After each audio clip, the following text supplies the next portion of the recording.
तो hello and welcome जितने भी हमारे शिक्षक साथी हैं जो बीपीएससी ट्री 2.0 का तैयारी कर रहे हैं। उम्मीद करता हूँ कि अच्छे होंगे, स्वस्थ होंगे। साथियों, कल आपका जो डेट था 3 अक्टूबर, उसमें आप लोग का स्टेट वालों का सारे साथियों का रिजल्ट आ गया है। ठीक है, लगभग 3 सवा 3 लाख साथी जो है स्टेट का एग्ज़ाम बहुत ही अच्छी तरीके से कुशल पूर्वक पास कर चुके हैं। तो अब आप लोग को क्या करना है, तो थोड़ा बहुत इसमें मैं बता दे रहा हूँ। हालांकि एक वीडियो मैं लेकर आऊँगा जिसमें सोशल साइंस वाले सारे साथी के लिए क्या स्ट्रेटजी फॉलो करना है और साइंस वाले साथी के लिए क्या स्ट्रेटजी फॉलो करना है, उसके लिए स्पेशल एक वीडियो बनाऊंगा। साथ ही साथ हिंदी वाले साथी के लिए भी एक स्पेशल वीडियो बना दूंगा। ठीक है, आप उसको देख लीजिएगा। मैथ्स वाले साथी सबका जो है उसमें जो है एक साइंस वाले में मैथ्स का कॉमन करके बता दूंगा और एक लैंग्वेज वाला बता दूंगा। ठीक है, क्या क्या कैसे स्ट्रेटजी फॉलो करना है, कैसे तैयारी करना है। ठीक है, क्योंकि अब आप लोग का रिजल्ट आ चुका है तो अब एक सेकंड भी आप टाइम बर्बाद नहीं कीजिए और अपना तैयारी पूरा फोकस से कीजिए। क्योंकि आपको पता है एक बार नोटिफिकेशन आने के बाद आपको इतना टाइम नहीं दिया जाएगा कि आप 6 से लेकर 10th तक का एनसीईआरटी पढ़ सके चाहे 6 से लेकर 8 तक का एनसीईआरटी 8-10 बुक जो आपका, मान के चलिए 6 क्लास का अगर ज्योग्राफी ही आप लिए हैं तो ज्योग्राफी का कितना बुक हो गया, केवल 6 क्लास का जो हो गया 6 बुक हो गया। 7th में 6-7 बुक हो जाता है, 8th में हो जाता है, तो 20-20 25-25 बुक पढ़ने का समय आपको नहीं मिलेगा। तो इसके लिए क्या करना है, अभी से ही आपको सीरियस होना है। ठीक है, तो अभी से सीरियस नहीं है तो सीरियस हो जाइए। साथ ही साथ जो आपका 40 नंबर का कॉमन जो पेपर होने वाला है, 120 क्वेश्चन में 40 नंबर का जो कॉमन होगा, जिसमें आपका हिस्ट्री, ज्योग्राफी, पॉलिटी, कुल मिला के साइंस वगैरह से लेकर रीजनिंग, मैथ जो भी रहेगा, उसके लिए मैं कॉमन प्रैक्टिस सेट जो टेस्ट सीरीज नंबर 18 करवा चुका हूँ। इससे पहले 17 वीडियो करवाया हूँ, नहीं देखे हैं तो बहुत बड़ी जो आप लापरवाही कर रहे हैं, अब देखना शुरू कर दीजिए। क्योंकि कम से कम 40 नंबर का तो भार आपके शरीर से कम रहेगा। केवल 80 नंबर आपको अपना सब्जेक्ट पढ़ना रहेगा। जैसे ही नोटिफिकेशन आएगा तो देखना शुरू कर दीजिए। हालांकि उसका भी मैं आप लोग का सिलेबस स्टार्ट कर चुका हूँ। सोशल साइंस वाले उस साथियों का खास कर स्टार्ट कर चुका, और साइंस वालों का जो है अब ये कल से मैं एक केमिस्ट्री का वीडियो डाला हूँ, अब जो है फिजिक्स और केमिस्ट्री का कंटिन्यू करूँगा। और फिर उसके बाद जो है बायोलॉजी को खींच दूंगा बीच में, जो है थोड़ा थोड़ा करके। ठीक है, तो अगर सीरियस नहीं है तो सीरियस हो जाइए और तैयारी करना आप शुरू कर दीजिए। क्योंकि आप लोग का बहाना भी नहीं है कि स्टेट का रिजल्ट नहीं आया सर, टेंशन हो रहा है। स्टेट का रिजल्ट भी आ गया, कुशल मंगल रिजल्ट आ गया है, बहुत अच्छा खासा रिजल्ट था। बहुत सारे साथियों का जो है कल मैसेज आया, उस सबको मैंने अपना तरफ से जो भी जितना टाइम मिला सबको रिप्लाई किया हूँ। हालांकि कुछ साथियों से बात भी कर लूँगा। तो आप घबराएं नहीं, बस तैयारी करना शुरू कर दीजिए। कुल मिला के आपको तैयारी करना स्टार्ट कर देना है, टाइम बर्बाद नहीं करना है। ठीक है, चलिए तो स्टार्ट करते हैं। टेस्ट सीरीज नंबर 18 का जो है आपको पता ही है, पहले मैं जीके पार्ट करवाता हूं, तो क्वेश्चन नंबर 8 से जीके रहता है, तो उसका पहला क्वेश्चन करवाने जा रहा हूं। ठीक है, पहला क्वेश्चन कह रहा है कि सुधीर रमन कप जो है निम्नलिखित में से किस खेल से संबंधित है।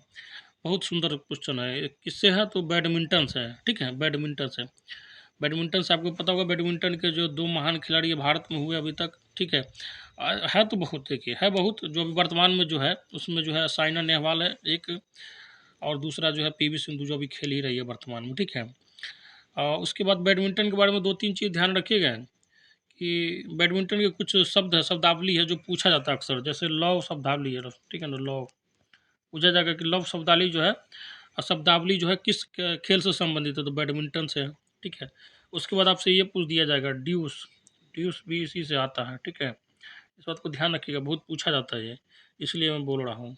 ठीक है, फिर स्मैश पूछते आ जाता है, स्मैश स्मैश जो मारते हैं ना उसको स्मैश करना बोलते हैं। ठीक है, ये सब होता है। ठीक है, तो ये 2-3 जो है शब्दावली याद रखिएगा, ये किससे रिलेटेड है, तो बैडमिंटन से रिलेटेड है। ठीक है, चलिए नेक्स्ट क्वेश्चन पे चलते हैं। कह रहा है कि निम्नलिखित में से कौन जो है एवरी वोट काउंट्स, मतलब प्रत्येक वोट की गिनती होगी, the story of India's election पुस्तक के लेखक है। तो इसका आंसर क्या हो जाएगा आपका, ऑप्शन नंबर डी, नवीन चावला। नेक्स्ट क्वेश्चन कह रहा है कि बिहार के किस जिले में doctor APJ Abdul Kalam science city का निर्माण किया जा रहा है। तो ये आपका बिहार स्पेशल से हो गया। हालांकि बिहार स्पेशल का एक वीडियो बना दूंगा, आप घबराइए नहीं, कोई भी चीज़ के लेकर प्रेशर में नहीं आइएगा। इसका हो जाएगा ऑप्शन नंबर डी। ठीक है, पटना में जो है आपका साइंस सिटी का जो है निर्माण किया जा रहा है। नेक्स्ट क्वेश्चन कर रहा है कि बिहार की सबसे पुरानी नहर कौन है। तो सबसे पुरानी नहर का अगर बात होता है तो ये हो जाएगा आपका सोन नहर। ठीक है, ध्यान रखिएगा, 1874 के समय में इसका निर्माण हुआ था। ठीक है,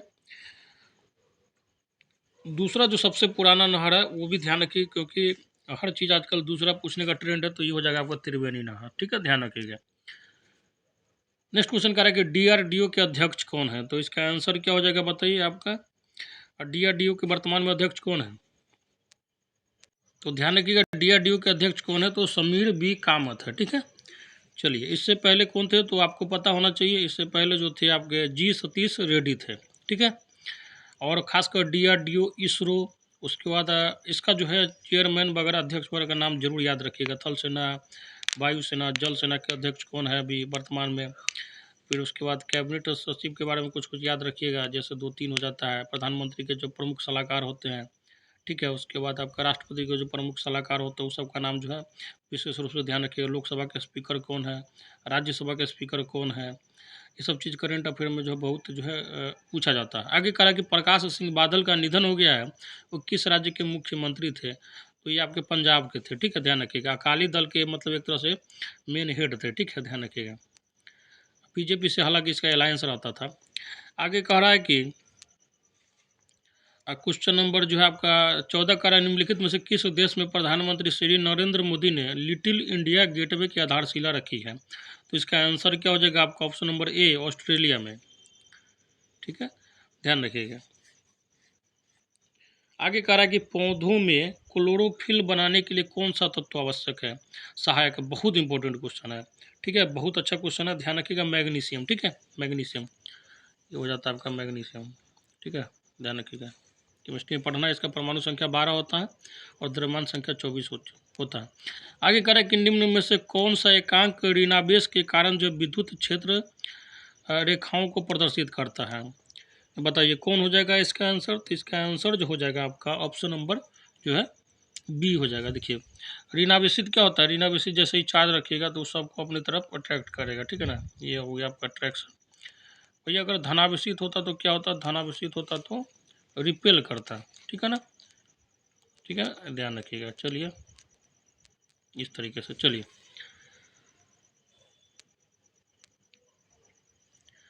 नेक्स्ट क्वेश्चन कह रहा है कि किसी वस्तु पर विद्युत आवेश की उपस्थिति का पता लगाने के लिए कुछ उपकरण का उपयोग किया जाता है, मतलब किसी वस्तु पर जो है इलेक्ट्रिक चार्ज है कि नहीं। ठीक है, तो उसका पता कैसे लगाएंगे, तो इसका आंसर हो जाएगा आपका ऑप्शन नंबर ए, इलेक्ट्रोस्कोप जो क्या यंत्र होता है उसके द्वारा पता लगाता है। आपको पता होना चाहिए आम-मीटर का यूज किस में करते हैं, तो आम-मीटर का यूज जो है विद्युत धारा मापने में करते हैं। वोल्ट मीटर का यूज जो होता है विभवांतर मापने में होता है।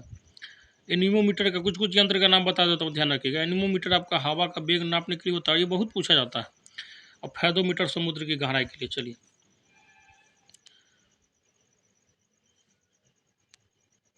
नेक्स्ट क्वेश्चन कह रहा है कि एन के power -3 O-2 F-1 Na plus आयनों में आयनिक त्रिज्याओं का क्रम कितना होगा, बताइए। देखिए यहाँ पे जो आपका सम इलेक्ट्रॉनिक दिया गया है, इसका मतलब समझ में आना चाहिए। जैसे नाइट्रोजन का परमाणु संख्या कितना होता है, 7 होता है। 3 ऊपर से चार्ज माइनस में, तो क्या हो जाएगा टोटल, तो 10 इलेक्ट्रॉन हो गया। इसमें 8 होता है और 2 माइनस चार्ज है तो 10 इलेक्ट्रॉन हो गया। फ्लोरीन का कितना होता है, 9 होता है परमाणु संख्या।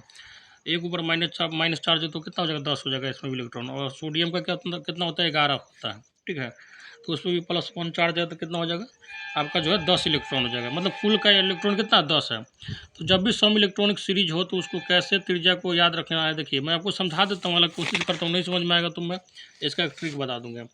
देखिए होता क्या है, जैसे नाइट्रोजन में कितना है आपको पता होगा, परमाणु संख्या या न्यूक्लियस होता है, इसमें 7 जो है परमाणु की संख्या होती है।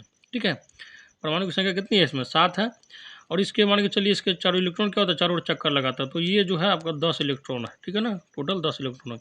यहाँ मान के चलिए 8 जो है नाभिक में परमाणु संख्या है, प्रोटॉन है, और जो है 10 जो है इलेक्ट्रॉन बाहर में चक्कर लगा रहा है। ठीक है ना, यहाँ जो है आपका कितना है, 9 जो है परमाणु संख्या, 10 जो है आपको इलेक्ट्रॉन नाभिक के चारों ओर चक्कर लगाता है, आपको पता ही होगा। और यहाँ जो आपका कितना है, सोडियम का कितना होता है, तो आपको पता होना चाहिए 11 होता है। और बाहर में कितना है, ये जो आपका 10 इलेक्ट्रॉन चक्कर लगा रहा है। इस तरीके से मैं ऐसे ही बना दिया, आपको समझ में आ जाना चाहिए। देखिए आप समझा रहा हूँ। प्रोटॉन क्या करता है, इलेक्ट्रॉन को खींचता है अपने ओर, क्योंकि प्लस माइनस का चार्ज है, और इसी के कारण जो है इलेक्ट्रॉन नाभिक में कंटिन्यू चक्कर भी लगाते रहता है। ठीक है ना, प्लस से माइनस खींचेगा तो समझिए ना कि एक तरह से लट्टू की तरह अस्थिर आ जाता है। यहाँ देखिए 7 परमाणु संख्या 10 इलेक्ट्रॉन को खींच रहा है, या 8 खींच रहा है 10 को, या 9 खींच रहा है 10 को, यहाँ 11 खींच रहा है 10 को, तो सबसे ज़्यादा देखिए 11 परमाणु संख्या जो है 10 इलेक्ट्रॉन को खींचना बहुत आसान रहेगा, तो जब खींचेगा तो क्या होगा, उसका त्रिज्या छोटा हो जाएगा।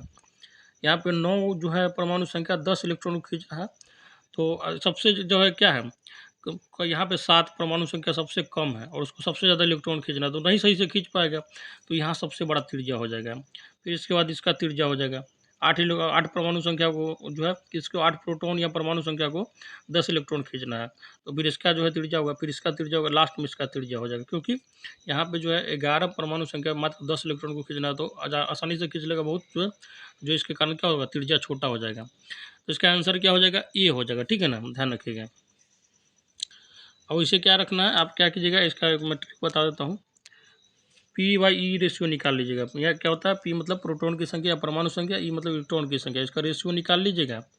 ठीक है ना, जैसे P इसमें कितना था 7 बाई टोटल 10 हो गया, इसका हो गया 8/10, दूसरे वाले का फ्लोरीन वाले का कितना हो गया 9/10, और इसका क्या हो जाएगा 11/10। अब बताइए सबसे कम किसका है, सबसे कम किसका है, बताइए इसी का है। तो जिसका P/E रेशियो कम होगा, P/E रेशियो कम होगा मतलब क्या होगा, त्रिज्या क्या होगा, ज़्यादा हो जाएगा। ठीक है ना, ध्यान रखिएगा। कॉन्सेप्ट है, केमिस्ट्री पढ़िएगा तो आपको समझ में आ गया, 11th क्लास की केमिस्ट्री में पढ़ना है सब चीज़। चलिए आगे कह रहा है कि क्वेश्चन नंबर 19 में मानव शरीर के किस अंग को जो है एडम का एप्पल कहा जाता है, बहुत पूछा जाता है क्वेश्चन। ठीक है, ध्यान रखिएगा। आपका जो है इसका आंसर हो जाएगा आपका ऑप्शन नंबर ए, कंठ या टेंटुआ को। नेक्स्ट क्वेश्चन कह रहा है कि जोंक जो है किस संघ से संबंधित है, बहुत पूछा जाता है, ध्यान रखिएगा। ऑप्शन नंबर ए हो जाएगा एनेलिडा से। नेक्स्ट क्वेश्चन कह रहा है कि दक्षिण अमेरिकी देश पराग्वे की राजधानी कहाँ है, तो इसका आंसर क्या होगा बताइए। राजधानी तो आपको पता होना चाहिए, इसका आंसर हो जाएगा सी। ठीक है, असुनसियन। और नेक्स्ट क्वेश्चन कह रहा है कि कंधार के द्विभाषी शैल शिलालेख किन 2 भाषाओं में लिखे गए हैं, एकदम रट लीजिएगा। ठीक है, हिस्ट्री में भी ये क्वेश्चन पूछा जाता है, इसका आंसर क्या हो जाएगा, ग्रीक और अरमाइक। ठीक है, नेक्स्ट क्वेश्चन कह रहा है कि हड़प्पा कालीन स्थल जो है रंगपुर भारत के किस वर्तमान राज्य में स्थित है, तो इसका आंसर क्या हो जाएगा आपका ऑप्शन नंबर बी, गुजरात में है। रंगपुर के बारे में एक चीज़ और ध्यान रख लीजिएगा कि यहाँ से मतलब चावल के साक्ष्य प्राप्त हुए थे। ठीक है, आगे कह रहा है कि मूल भारतीय संविधान को हस्तलिखित किसने किया था, तो इसका आंसर क्या हो जाएगा आपका ऑप्शन नंबर डी। ठीक है, प्रेम बिहारी नारायण रायजादा ने। आपको पता होना चाहिए संविधान के बारे में, थोड़ा बहुत पॉइंट बता देता हूँ। भारत का जो संविधान है सबसे बड़ा लिखित संविधान है, इसको बनाने में 2 साल और उसके बाद 11 महीना 18 दिन लगा था। मूल संविधान में 22 जो है भाग था, 395 अनुच्छेद था, 8 जो अनुसूचियाँ था। अभी जो आपको पता होगा 25 भाग हो गया है। ठीक है, उसके बाद 12 से ज़्यादा 12 अनुसूचियाँ हो गया है। ठीक है, और शुरू में जो मूल संविधान था उसमें मात्र 14 जो है भाषा था, अभी टोटल भाषा कितना हो गया है, तो 22 हो गया है। इतना चीज़ कम से कम आपको ध्यान रखना ही रखना है। 26 नवंबर 1949 को संविधान को अपना लिया गया था। ठीक है, और जब 26 जनवरी 1950 को पूरे देश पे लागू कर दिया गया। आगे कह रहा है कि 4 जून 1756 को बंगाल के नवाब की सेना ने कासिम बाजार की कोठी पर आक्रमण किया।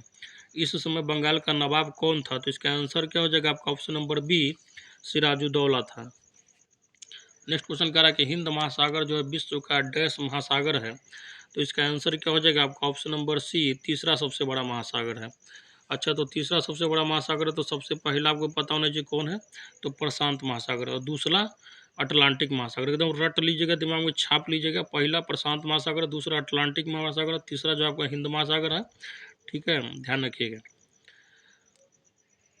नेक्स्ट क्वेश्चन कह रहा है कि भारत बांग्लादेश भूमि सीमा समझौते के संशोधित संस्करण के दोनों देशों द्वारा भारतीय संविधान के किस संशोधन के तहत अंगीकृत किया गया था, तो इसका जो है बस याद हो जाएगा, आप भूलिए नहीं, 100वां संवैधानिक संशोधन है। ठीक है ना, ये जो गलियारा को लेके है समझौता। ठीक है ना, ये ध्यान रखिएगा, एकदम दिमाग बैठा लीजिए। 100 ठीक है, सेंचुरी जो भारत बांग्लादेश के बीच जो है 100वां संविधान संशोधन। आगे कह रहा है कि भारत के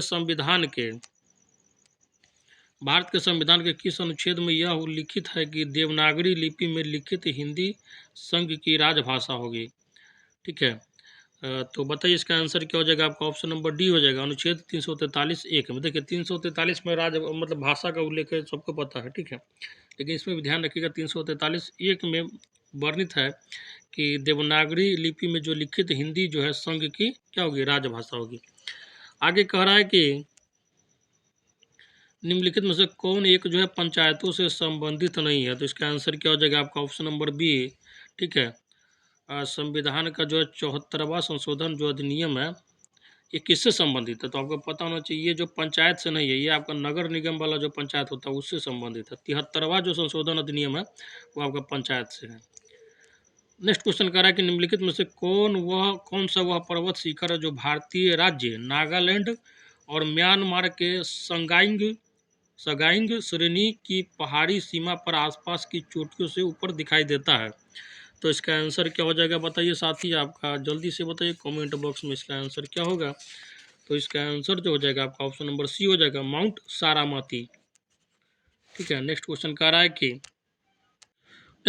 है कि भारत के संविधान की कौन सी अनुसूची राज्यसभा में सीटों के आवंटन से संबंधित है? बहुत सुंदर क्वेश्चन है, ध्यान रखिएगा कौन सी अनुसूची हो जाएगा। तो ये हो जाएगा आपका जो है चौथी अनुसूची हो जाएगा, ठीक है ना। उसमें जो है राज्यसभा, इस बात को ध्यान रखिएगा कि राज्यसभा, ठीक है ना, राज्यसभा के सीटों का जो है आवंटन किया गया। आगे कह रहा है कि साहित्य अकादमी पुरस्कार जो है किस वर्ष में शुरू किया गया था? तो इसका आंसर क्या हो जाएगा आपका? ऑप्शन नंबर जो है डी हो जाएगा, 1954 में, ठीक है। और प्रथम साहित्य अकादमी पुरस्कार जो है 1955 में दिया गया था, ठीक है। चलिए आगे कह रहा है कि वर्ष 1960 में भारत और पाकिस्तान के बीच किस जो है जल संधि पर हस्ताक्षर हुआ था?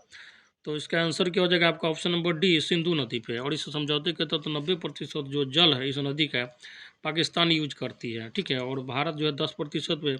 और किसके किसके बीच में हुआ? तो उस समय के प्रधानमंत्री हमारे थे माननीय जवाहरलाल नेहरू जी, और पाकिस्तान के राष्ट्रपति अयूब खान ने, दोनों ने मिलकर इस समझौते पर हस्ताक्षर किया था। चलिए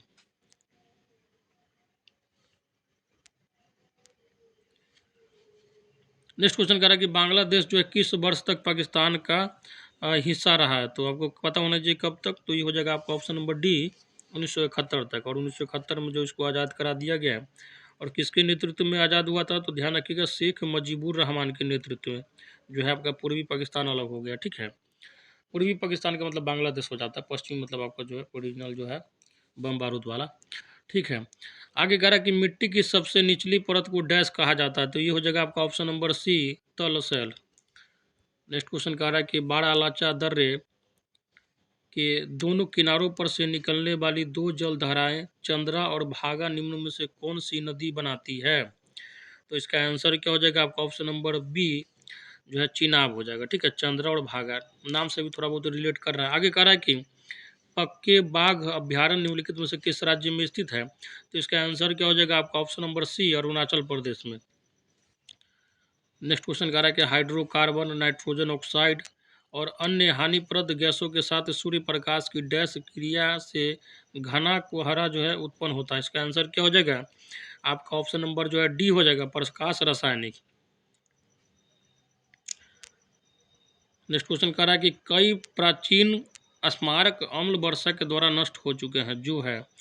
तो इसका आंसर क्या हो जाएगा आपका? ऑप्शन नंबर डी, वर्षा का उच्च अम्लीय जल जो कि नाइट्रोजन और गंधक के जो है ऑक्साइडों के कारण होता है। देखिए NO2 और SO2 के मिश्रण के कारण जो होता है क्या होता है? अम्लीय वर्षा होता है, वातावरण में ज़्यादा हो जाता है इसका जो है सांद्रता। तो और जो आपका आजकल जो बराबर न्यूज में आता है कि सुप्रीम कोर्ट बार बार ऑर्डर दे रही है कि वहाँ पे बस जो भी कल कारखाना है आगरा में जिससे सल्फर डाइऑक्साइड वगैरह उत्सर्जित होता है उसको जो है ज़्यादा से ज़्यादा जल्दी से जल्दी बैन किया जाए। क्योंकि ताजमहल पे जो अम्लीय वर्षा होता है तो उससे उसका कलर जो है डिसकलर हो रहा है। आपको पता होगा ताजमहल जो है भारत के ही नहीं दुनिया के 7 अजूबों में से एक है, तो एक तरह से धरोहर है। तो सरकार भी नहीं चाहती है कि इतना जो पर्यटन वगैरह में जो आपका इकोनॉमिकल जो है फ़ायदा हो रहा है उसको जो है ख़त्म हो जाए। चलिए आगे कह रहा है कि जब सल्फर डाइऑक्साइड और नाइट्रस ऑक्साइड का धुआं बादलों में उपस्थित जल में घुल जाता है तो वे अम्ल बनाते हैं, जो कारण है किसका? तो अम्ल बनाता है तो किसका कारण हो जाएगा? अम्ल वर्षा का हो जाएगा, ठीक है ना। और एक बात ध्यान रखिएगा, आपको जब पूछा जाता है कि अम्ल वर्षा जो है उसका पीएच मान किससे कम होना चाहिए, तो 5.6 से, ठीक है ना, ये वाला होता है। उसमें जो है आप 7 से नहीं कम मारिएगा, इस बात को ध्यान रखिएगा। अम्लीय वर्षा देख के इन मार दीजिएगा कि 7 से कम वाला अम्लीय वर्षा। इसका जो अम्लीय वर्षा के पानी का पीएच जो होता है ना 5.6 पे ही रेफरेंस पे कैलकुलेट किया जाता है, ठीक है ना, ध्यान रखिएगा। चलिए अब आते हैं मैथ्स वाले सेशन पे। साथियों मैं फिर से बोल रहा हूँ, मैं बार बार नहीं बोल पाता हूँ, आप लोग सब्सक्राइब स्वतः कर लीजिएगा और जो किए हुए हैं वो अपने दोस्तों में शेयर करते रहिएगा। चलिए अब आते हैं मैथ्स वाले पार्ट पे। क्वेश्चन नंबर पहला कह रहा है कि आर्टिकल शब्द के अक्षरों को विभिन्न तरीकों से मतलब यादृच्छिक या रैंडमली उसको अंग्रेजी में बोलते हैं व्यवस्थित किए जाते हैं।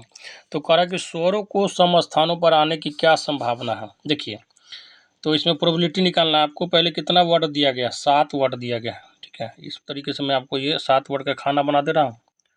5 6 7 हो गया। कह रहा है कि जो वोवेल है, वोवेल इसमें क्या है तो ए है और इसके बाद क्या है आई है और फिर ई है। कह रहा है कि ये जो है ना ये फिक्स है कि सम स्थान पे आना चाहिए, मतलब ये दूसरा स्थान पे आना चाहिए, नहीं तो चौथा पे आना चाहिए, न तो छठा पे आना चाहिए। पहला तीसरा पाँचवा सातवां पे वोवेल नहीं आना चाहिए। तो किस तरीके से सजाए इसको और उसका जो है संभावना क्या होगा। देखिए सबसे पहले आपको पता होना चाहिए कि आर्टिकल में कितना टोटल 7 वर्ड है। तो इसको हम टोटल कितने तरीके से लिख सकते हैं तो 7 फैक्टोरियल से। तो कुल जो हो गया कितना हो गया, कुल जो आपका जो आएगा इसमें आउटकम्स आ जाएगा वो क्या हो जाएगा, टोटल जो हो जाएगा जो आउटकम्स होता है उसको क्या बोलते हैं, तो ये हो जाएगा उसका 7 फैक्टोरियल, ठीक है ना। 7 फैक्टोरियल का मतलब हो गया product of n natural number, ठीक है ना। प्रोडक्ट ऑफ एन नेचुरल मतलब 1 से लेकर 7 तक का गुना, ठीक है, टेस्टेड 7 तक है। चलिए अब इसमें क्या कर रहा है, हमको करना क्या है तो जो आपका वोवेल है उसको जो है सम स्थानों पर रखना है। तो उसके लिए क्या होता है अरेंजमेंट करना है, हमको क्या करना है अरेंजमेंट करना है। तो उसके लिए क्या होता है तो सम स्थान पे रखना है, मतलब 3 स्थान है सम पे और उसके पे 3 वोवेल को रखना है। तो इसका क्या हो जाएगा 3p3 गुने अभी 4 स्थान पे किसको रखना है तो जो किसको कॉन्सोनेंट को व्यंजन को रखना है। तो क्या हो जाएगा ये 4p4 हो जाएगा, ठीक है ना। चलिए एक बार मैं फिर से इसको बढ़िया से इरेज कर देता हूँ। क्वेश्चन तो आपको समझ में आ ही गया होगा। जैसे कुल जो तरीका है जिसमें शब्द को अरेंज किया जाता है, टोटल 7 वर्ड को कैसे कितना तरीका से अरेंज करेंगे तो 7 फैक्टोरियल से, ठीक है। जबकि हमको फेवरेबल आउटकम जो हमारे फेवर का जो हमको करना है, क्या करना है तो फेवरेबल आउटकम्स क्या हो जाता है आपका, ठीक है। तो ये हो जाएगा मतलब जो वोवेल को जो सम स्थान पे रखना है, ठीक है, मतलब स्वर को सम स्थान पे रखना है तो उसका कितना हो जाएगा 3p3 गुने जो है आपका वो उसको सजा दिए तो उसका मतलब 4 जो आपका जगह खाली है विषम वाला उस पर क्या करना है व्यंजन को रखना, तो उसका क्या हो जाएगा 4p4। तो ये हो जाएगा। अब बट्टे आपको क्या हमको निकालना क्या संभावना निकालना, प्रोबेबिलिटी निकालना है। तो प्रोबेबिलिटी आपको पता क्या होना चाहिए फेवरेबल आउटकम्स बट्टे टोटल आउटकम्स, 7 फैक्टोरियल हो गया। आपको हम उम्मीद करता हूँ कि फैक्टोरियल आपको जो है बनाना आता होगा, ठीक है। फैक्टोरियल का मतलब समझ में आता होगा, एनपीआर का मतलब समझ में आता होगा। तो इसको जब कैलकुलेट करके काटिएगा तो आपका 1/35 आ जाएगा आंसर। मैं एक चीज़ और आपको बता देता हूँ कि एनपीआर का मतलब आपको नहीं आता होगा तो मैं ये बता देता हूँ, देखिए ध्यान से देख लीजिए। एनपीआर का मतलब आपको नहीं आता होगा तो इसका फार्मूला होता है n factorial upon n minus r factorial, ठीक है ना। इसका यूज कर लीजिएगा। चलिए नेक्स्ट क्वेश्चन कह रहा है, क्वेश्चन नंबर 2 है आपका। क्वेश्चन नंबर 2 है कह रहा है कि नियमित बहुभुज के अंतः कोण इसके बाह्य कोण से 108 डिग्री अधिक है तो बहुभुज की भुजाओं की संख्या क्या होगी। कह रहा है कि बहुभुज के अंतः कोण इसके बाह्य कोण से कितना 108 डिग्री अधिक है। अब मान लेते कि जो है अंतः कोण आपका क्या होगा x हो गया और बाह्य कोण को हम क्या मान लेते हैं अंतः कोण हो गया आपका x और बाह्य कोण क्या हो गया y हो गया, ठीक है। कह रहा है कि अंतः कोण इसके बाह्य कोण से 108 डिग्री अधिक है तो इसको हम ऐसे लिख सकते हैं, और बिल्कुल लिख सकते हैं भाई, कहा नहीं लिख सकते। अंतः कोण जब ज़्यादा है बाएं कोण से 108 डिग्री तो इसको इसे लिख सकते हैं x माइनस वाई कितना होगा 108 डिग्री हो गया। उसके बाद क्या कह रहा है आपको एक चीज़ और पता होगा कि कोई भी पॉइंट लीजिए रैखिक युग्म पे कहीं भी तो अंतः कोण और बाह्य कोण का योग टोटल कितना होता है तो 180 डिग्री होता है, ठीक है ना, 180 डिग्री होता है। इस दोनों को सॉल्व जब कीजिएगा तो आपका जो है y का वैल्यू निकल आ जाएगा। जैसे इसको माइनस कर दीजिए, ये हो गया, ये कट गया, ये -2y हो जाएगा कितना, तो ये आपको हो जाएगा -72। आपका y से ये माइनस से माइनस कट गया, y बार कितना हो गया तो 36 डिग्री आ जाएगा, ठीक है ना। y कितना गया 36 डिग्री, तो x का वैल्यू इसमें पुट कर दीजिए, ठीक है। तो सॉरी y का वैल्यू पुट कीजिएगा तो x का वैल्यू कितना आ जाएगा, तो x का वैल्यू निकाल लीजिएगा। लेकिन हमको केवल अंतः कोण से काम है। अंतः कोण कितना आ गया, सॉरी क्या कहते हैं कितना आ गया आपका ये बाह्य कोण 36 डिग्री आ गया। अब बाह्य कोण कितना आ गया आपको, तो 36 डिग्री आ गया। तो कह रहा कि जो है बहुभुज के भुजाओं की संख्या कितनी होगी, तो 360 बट्टे क्या करना, 36 से भाग दे दीजिए डिग्री में, कितना हो जाएगा 10। 10 जो हो जाएगा बहुभुज का भुजा हो जाएगा। चलिए नेक्स्ट क्वेश्चन कह रहा है कि 10,000 रुपये की राशि पर 14% प्रति वर्ष की दर से 2.5/7 वर्षों में चक्रवृद्धि ब्याज कितना होगा, जबकि ब्याज जो है वार्षिक रूप से संयोजित होता है। ठीक है, रुपया 1 के निकट। देखिए क्वेश्चन क्या कह रहा है कि 14% जो वार्षिक दर है, तो आप ये एक पढ़े होइएगा, ये फार्मूला यूज कर लीजिएगा इसको। ये हो गया मूलधन, हो गया आपका कितना 10,000 रुपया। ठीक है ना, इसको क्या करना है, ये होता है 1+r, अब बटे कितना हो गया 100, कितना, ये 2 साल का हम कर लेंगे। क्यों करेंगे, क्योंकि आपको पता है 2.5/7 वर्ष मतलब 5/7 वर्ष जो आपका एक्स्ट्रा आ रहा है। ठीक है ना, तो उसका हम इसलिए नहीं करेंगे क्योंकि यहाँ पे 14% जो साल भर का लगा रहा है, इसका हम कैसे करेंगे, तो ये हो जाएगा आपका 14 जो प्रतिशत है उसका क्या हो जाएगा, तो साल भर का है तो 5/7 साल हमने यहाँ पे यूज कर रहे हैं, तो ये कर लीजिएगा। ये जो आप सॉल्व कीजिएगा इसको, तो आपका क्या निकलेगा, ये मिश्रधन निकलेगा। ठीक है ना, मिश्रधन क्या आ जाएगा आपको, तो मिश्रधन जो निकालिएगा तो कैलकुलेट कीजिएगा, आप कैलकुलेट करके देखिएगा। ठीक है ना, तो ये आ जाएगा, मैं कैलकुलेट कीजिएगा तो 14,295 दशमलव कुछ आ जाएगा। ठीक है ना, मतलब 5 रुपया के करीब आता है। और 10,000 आपको मूलधन है तो कितना आ गया, 4,295 रुपया आ जाएगा। 4,295 रुपया हो जाएगा आपका, 50 पैसा तो लगभग सी ऑप्शन हो जाएगा। चलिए और नेक्स्ट क्वेश्चन कह रहा है कि ए और बी की वर्तमान जो आयु का अनुपात 8:9 है। ठीक है, ए और बी के वर्तमान आयु का अनुपात 8:9 है। 9 वर्ष के बाद यह अनुपात 19:21 हो जाएगी, तो सी बी से 3 वर्ष छोटा है। तो सी की वर्तमान आयु बताइए। सिंपल सा, देखिए अनुपातिक राशि को यक्स मान लीजिए। ठीक है ना, तो एक समीकरण यहाँ से बनेगा, ए और बी के जो है वर्तमान आयु का अनुपात कितना है, तो 8:अति क्या है 9 है, तो 8x/9x हो गया। ठीक है, दूसरा क्या कह रहा है कि 9 वर्ष बाद यह अनुपात जो है क्या हो जाएगा, 19:21 हो जाएगा। कितना हो जाएगा, 19:21। तो ये जो 9 वर्ष के बाद ये अगर ए का उम्र बढ़ेगा, इसका मतलब है कि बी भी बढ़ रहा है। ऐसा नहीं थोड़ी ना है कि बी जो है भूट का भूटे रह जाएगा, बी भी बढ़ेगा। तो ये हो जाएगा बी 9 साल के बाद इसका क्या हो जाएगा, तो अनुपात कितना हो जाएगा, 19:21 हो जाएगा। ठीक है, ये हो जाएगा आपका 19/21। ठीक है, 2 समीकरण हो गया। तो ये कितना हो जाएगा आपका 19:21। ये देखिए पहला समीकरण था, अब ये हो गया आपका दूसरा। इसमें कैसे एडजस्ट करेंगे इसको, तो पहला वर्तमान आयु कितना था दोनों का, 8x+9x था। तो ए और बी का अनुपात कितना था, 8x+9x था। तो इसको हम ऐसे लिख सकते हैं 8x+9 अब बट्टे क्या हो जाएगा क्या है 9x+9। अरे भाई ए और बी का अनुपात कितना था, ए का 8 से 8x था, बी का 9x था। तो जहाँ जहाँ ये है पुट कर सकते हैं ना, 8x+9 और 9x+9 बराबर क्या हो जाएगा 19/21। इसको आप सॉल्व कर लीजिएगा, सॉल्व कीजिएगा तो यक्स का वैल्यू कितना निकल के आ जाएगा। सॉल्व करने के बाद आपको यक्स का वैल्यू जो है 6 निकल कर आ जाएगा। 6 निकलने का मतलब क्या है कि बी का अनुपात निकाल लीजिएगा आप, कितना बी 9x है, तो 9x के हिसाब से बी का उम्र कितना हो जाएगा, तो 9 × 6 मतलब क्या हो जाएगा 54 साल हो जाएगा। ठीक है ना, तो आगे क्वेश्चन कर रहा है कि सी जो है बी से 3 वर्ष छोटा है, मतलब बी का उम्र 54 साल है, तो सी का कितना हो जाएगा 51 साल हो जाएगा। नेक्स्ट क्वेश्चन कह रहा है कि त्रिभुज ए बी सी की भुजाएं 6 सेंटीमीटर, 7 सेंटीमीटर और 8 सेंटीमीटर। सबसे बड़े कोण का समद्विभाजक सामने वाली भुजा को 2 खंडों में विभाजित करता है, तो छोटे खंड की जो है लंबाई बताना है। बताइए क्या हो जाएगा।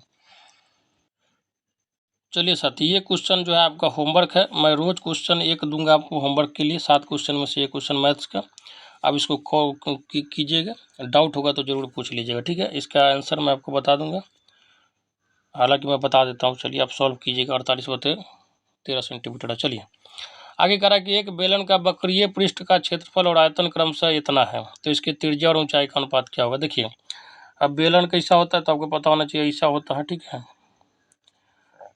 वक्र पृष्ठ का क्षेत्रफल का मतलब होता है आपका, वक्र पृष्ठ का मतलब जो बाहरी पृष्ठ का क्षेत्रफल हो। ठीक हो, तो वक्र पृष्ठ का क्षेत्रफल कितना होता है आपको पता होना चाहिए बेलन का, तो ये हो जाता है आपका 2πr(h). ठीक है, आर का मतलब होता है जहाँ त्रिज्या और एच का मतलब ऊंचाई। और आयतन, आयतन कितना होता है बेलन का, तो आपको पता होना चाहिए πr² और एच होता है। कह रहा है कि दोनों का अनुपात जो है मतलब जो इतना इतना दिया गया है रेशियो। तो इसको हम यहाँ पे लिखते हैं। देखिए अब जो है बेलन तो आपको दिख ही गया होगा। तो बेलन का क्या करा, वक्र पृष्ठ का क्षेत्रफल कितना है 2πr(h), ठीक है ना। और ये हो गया आपका जो है आयतन, आयतन क्या हो गया आपका, तो ये हो जाएगा आपका πr²h। ये जो मैं इसको ऊपर थोड़ा कर देता हूँ, ये मानिए ना πr²h है, ठीक है ना। तो कितना हो गया, ये हो गया आपका बेलन का वक्र पृष्ठ कितना दिया गया है 264 है, आयतन 924 है, ठीक है ना, ऐसे दिया गया है। चलिए इसमें से क्या करेंगे हम, पाई से पाई को काट लीजिए, आर से एच से एच कट गया, आर से r² नीचे तो एक r बच जाएगा, ठीक है ना। तो क्या हो जाएगा, ऊपर आ जाएगा 2/r बराबर क्या हो जाएगा 264/924। इसको जब आप सॉल्व कीजिएगा तो आपका आर कितना निकल के आ जाएगा, आर कितना निकल के आएगा पता है, 6 क्या कहते हैं सॉरी, आर जो आपका निकल के आएगा 7 सेंटीमीटर निकल के आ जाएगा। सॉल्व कीजिएगा, उसमें कैलकुलेशन है कुछ है नहीं, मैं कॉन्सेप्ट बता चुका हूँ, ठीक है, फॉर्मूला भी बता चुका हूँ। आर निकलेगा तो 7 सेंटीमीटर आ जाएगा, इसको यहाँ पे पुट कर लीजिएगा किसी एक समीकरण में। 2πr(h) बराबर कितना था, तो 264 था। बेलन के वक्र पृष्ठ का क्षेत्रफल इतना ही था ना, तो आर का वैल्यू आपको पता चल गया, 2 × 22/7 गुने आर का मतलब 7 और गुने एच बराबर कितना हो जाएगा 264। यहाँ से एच का वैल्यू कैलकुलेट कीजिएगा तो क्या निकल कर आ जाएगा आपका, तो एच का वैल्यू क्या आ जाएगा 6 आ जाएगा, ठीक है। एच का वैल्यू कितना आ जाएगा, एच का वैल्यू जो आपका 6 आ जाएगा।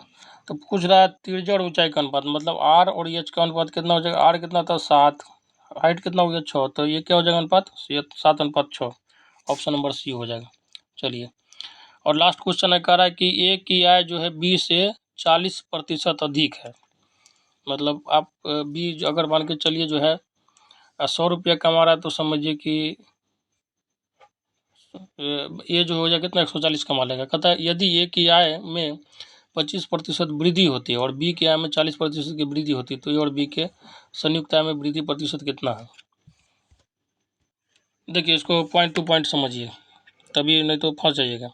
ए और बी को हम लिख लेते हैं अलग अलग, ठीक है। करा ए की आय जो बी से 40% अधिक है, तो बी को हम मान लिए कि 100 रुपया कमा रहा है, तो ये कितना हो जाएगा 140। यहाँ तक समझ में आ गया होगा। आगे क्या करा कि ये किया में 25% की वृद्धि हो जाए, मतलब 140 में क्या करा कि यहाँ 25% की वृद्धि मतलब प्लस दे देते हैं। 25% वृद्धि करने का मतलब क्या हो जाएगा, ये हो जाएगा आपका 175 रुपया, ठीक है। और ए में क्या हो रहा है, बी में, उसके बाद क्या कर रहा है कि बी की आय में जो 40% की वृद्धि होती है, बी कितना था 100 रुपया, तो 140 रुपया इसका कमाई हो गया। अब कह रहा है कि ए और बी जो दोनों संयुक्त रूप से कितना वृद्धि प्रतिशत हुआ आमदनी में। देखिए दोनों की आमदनी मिलाइएगा तो कितना 175 + 140, ठीक है। 175 + 140 को दोनों का क्या वृद्धि के बाद फाइनल में, पहले कितना था इनकम दोनों का मिला के, तो पहले दोनों का इनकम था, ए का था 140 और बी का था 100। तो वही पूछ रहा है कि पहले की आमदनी और बाद की आमदनी वाला अंतर पूछ रहा है। बट्टे में क्या करना है आपको, तो बट्टे में शुरू में क्या था आपको पता है 140 + 100 था दोनों का कमाई, ठीक है ना। ये हो गया आपको, अब गुने में 100 कर दीजिएगा, प्रतिशत निकालना, सिंपल आंसर निकल जाएगा, ठीक है। तो आपका आंसर क्या निकल कर आ जाएगा, ऑप्शन नंबर जो हो जाएगा डी आ जाएगा, ठीक है, 31.25%। उम्मीद करता हूँ कि आपको सारा कॉन्सेप्ट समझ में आ रहा होगा। कैलकुलेशन तो आपको खुद ही करना होगा, आपको पता है कि एग्जाम में मैं कैलकुलेशन करने तो बैठूंगा नहीं, कैलकुलेशन आपको खुद करना है, बस कॉन्सेप्ट मैं आपको बता सकता हूँ। तो ये था साथी आपका प्रैक्टिस नंबर 18 कॉमन जो पेपर होगा 40 नंबर का, उसका 6 से लेकर 12 वाले सारे साथियों का। बहुत जल्दी में दोस्तों आप लोग के लिए स्टेट आप लोग का एग्जाम आ चुका है, सीटेट का भी एग्जाम आ चुका है रिजल्ट। तो एक वीडियो लाऊंगा सोशल साइंस के स्ट्रेटजी पे कि किस स्ट्रेटजी को फॉलो कीजिए और सक्सेस कैसे करना है आपको BPSC 7th phase sorry 8th phase का जो एग्जाम होगा बीपीएससी ट्री 2.0 का, सोशल साइंस प्लस साइंस वाले सारे साथी। हालांकि मेरा वीडियो कंटिन्यू देखते रहिए, जो सोशल साइंस का मैं करवा रहा हूँ, 9th 10th का चल रहा, साथ ही साथ 6th का भी स्टार्ट कर दिया हूँ, ज्योग्राफी का बहुत जल्दी जो आपका हिस्ट्री पॉलिटी भी स्टार्ट हो जाएगा। इकोनॉमिक्स वाले साथी बिल्कुल टेंशन न ले, क्योंकि आप लोग का जो है 9th 10th केवल पढ़ना है, क्योंकि 6th 7th 8th में इकोनॉमिक्स है ही नहीं, ठीक है। तो उनका तो और भी छोटा सिलेबस हो तो करवा दिया जाएगा, आप बिल्कुल भी घबराएं नहीं, सिलेबस सबका कंप्लीट करवा दिया जाएगा। जो स्टेट के साथी हमारे साथ जुड़े होंगे उनको आइडिया होगा, वो यहाँ से तैयारी की है कि जब हम 4-5 दिन में आपका सिलेबस खत्म करवा सकते हैं, तो अभी हमारे पास पर्याप्त समय है, ठीक है। एक एक एनसीईआरटी का क्वेश्चन करवा दूंगा, एनसीईआरटी का पूरा थ्योरी करवा दूंगा, सब कुछ हो जाएगा, बशर्ते आपको क्या धीरज बना के रखना है। और नहीं तो आपके पास अगर बहुत ज़्यादा पैसा है तो 8,000 रुपये 9,000 का कोर्स मार्केट में मिलता है, आप उसको भी ले सकते हैं हमारी तरफ से। कोई हम ऐसा नहीं कह रहे। देखिए, हम ये नहीं कह रहे कि हमारा वीडियो देखिए, हाँ, अच्छा दुनिया का नहीं देखिए। आप देखिए, कहीं वीडियो देखिए, लेकिन एक बार हमारा वीडियो ज़रूर देखिए। आप एग्ज़ाम दीजिएगा, तो आपको ये चीज़ का एहसास होगा कि रियल रियल दुनिया में और इमेजिनरी दुनिया में बहुत अंतर होता है।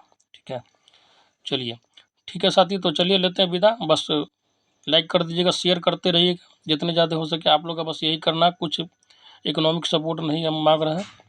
शेयर करते रहिए, लाइक करते रहिए और सब्सक्राइब जरूर कर दीजिएगा। धन्यवाद।